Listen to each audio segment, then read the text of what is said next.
বছরের পর বছর, শতকের পর শতক ধরে মানুষ খুঁজেছে এক রহস্যময় শহর, একটি শহর যেটি গড়ে উঠেছে খাঁটি সোনায়।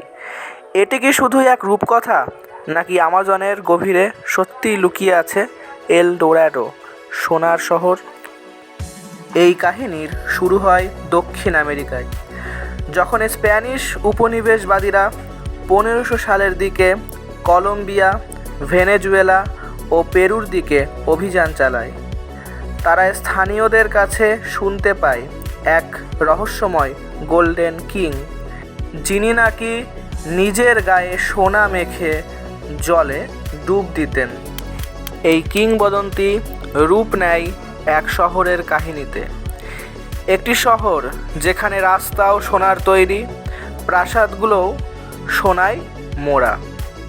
স্প্যানিশ, জার্মান, ইংরেজ সবাই এই এল ডোরাডোর পেছনে পাগলের মতো ছুটছে।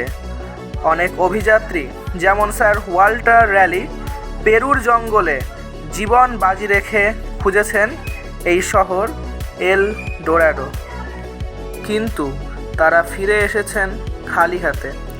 কেউ কেউ ফিরেই আসেননি। মৃত্যু, অসুখ, প্রতারণা সব মিলিয়ে এই খোঁজ হয়ে ওঠে এক ভয়ঙ্কর অভিশাপ। তাহলে কি এল ডোরাডো ছিল শুধুই একটি গল্প?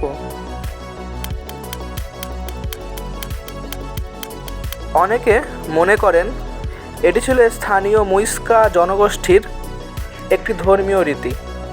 তাদের এক রাজা সোনায় আবৃত হয়ে লেক গুরাটা ভিতাতে স্নান করতেন,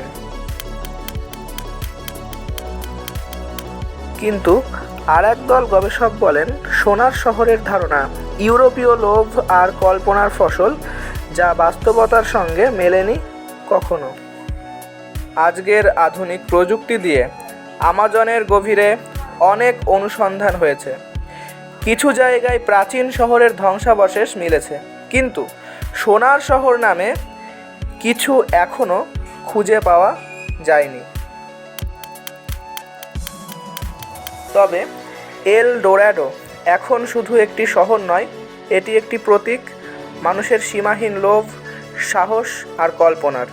সত্যই হোক বা মিথ্যে, এল ডোরাডো আজও আমাদের কৌতূহলের জ্বালানি।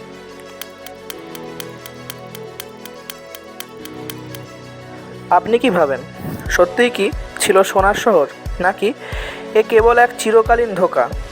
কমেন্টে জানাও তোমার মতামত। আর যদি এমন রহস্য ভালোবাসো, ভিডিওটি শেয়ার করো আর চ্যানেলটি সাবস্ক্রাইব করতে ভুলো না।